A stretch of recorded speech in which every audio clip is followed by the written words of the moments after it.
అనంతగిరి అటవీ ప్రాంతాన్ని పర్యాటక కేంద్రంగా తీర్చిదిద్దేందుకు 300 కోట్లతో ప్రణాళికలు రూపొందిస్తున్నామని స్పీకర్ గడ్డం ప్రసాద్ ప్రకటించారు. ఇందులో భాగంగానే 200 ఎకరాలు అనంతగిరి అర్బన్ పార్క్ ను ఏర్పాటు చేస్తామని హామీ ఇచ్చారు.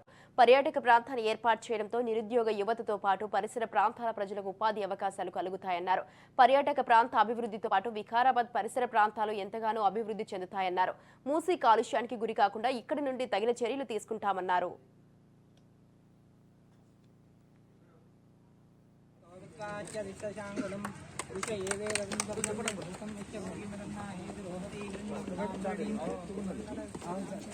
दर्शनं भास्करकोटितुल्यं दूरदिशान् प्राणविनाशि विष्णोः चक्रं सदाहं शरणं प्रपद्ये विष्णोर्मुखोत्तानि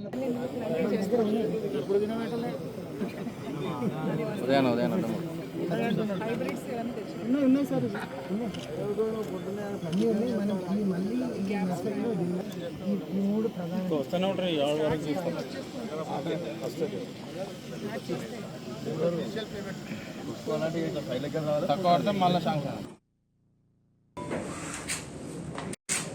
ఈ గృహం కాకుండా డిఎఫ్ఓకు సంబంధించిన గృహం కూడా ఏర్పాటు చేయాలనే ఆలోచన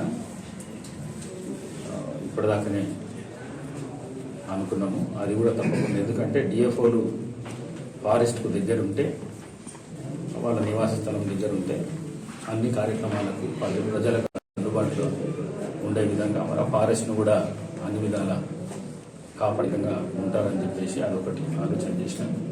మరి ఈ అర్బన్ పార్క్ ఏదైతే ఉన్నదో 2 కోట్లతో మన లోకల్ వికారాబాద్ లోకల్ టౌన్కు సంబంధించింది కానీ దారులు కానీ వాళ్ళకు అక్కడ వాకింగ్ చేయడానికి కానీ సైక్లింగ్ చేయడానికి కానీ ఆ అర్బన్ పార్క్లో 200 ఎకరాల లోపల ఏర్పాటు చేస్తున్నారు.